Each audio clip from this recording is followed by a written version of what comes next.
3 years ago, I walked into San Quentin Prison for the first time.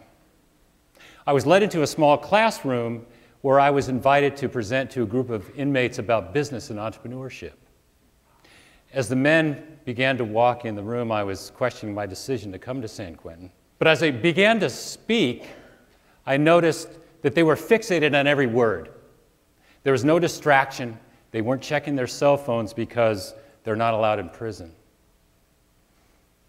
After my talk, hands went in the air and I was asked a wide variety of questions.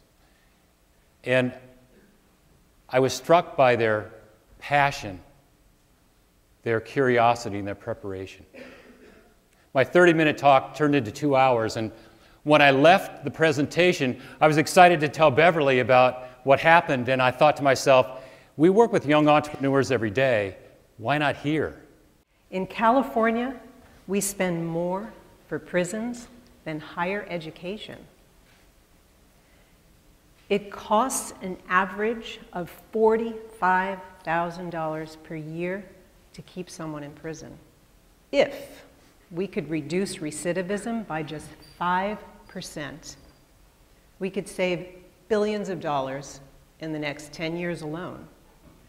But again, without rehabilitation, these problems will persist. So Beverly and I considered how we could affect change leveraging what we do every day in the free world. We run an accelerator called Kick Labs in Silicon Valley, and we work with young entrepreneurs every day, helping them grow their business to achieve their goals. But we determined there were 3 primary objectives we needed to accomplish to see that this was successful. First, will this curriculum resonate in prison with the men? Are these concepts and applications that they'll be able to absorb without directly experiencing them? Second, will we get the community and the business community to participate? Will we get them to come in and help us teach these men about business and entrepreneurship?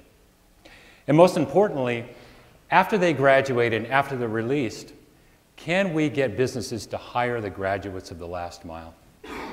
And it's very gratifying for me to tell you today that we've accomplished all of these initial goals to the point where we have the necessary data to understand how and where we can expand this program.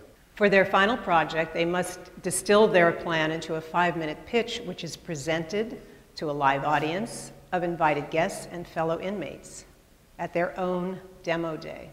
And in each audience, we've had hundreds of investors and business luminaries from San Francisco and Silicon Valley communities. We even had the First Lady of California, Anne Brown, in the audience.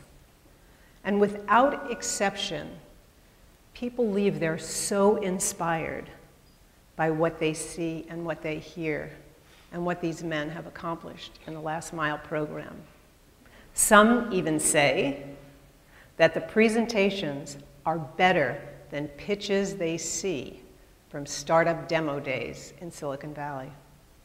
So the ultimate goal for the program is to, when the men go back home, they have the training, the desire, and the confidence that they can pursue their dream of either starting their own business or working in a business feeling they belong.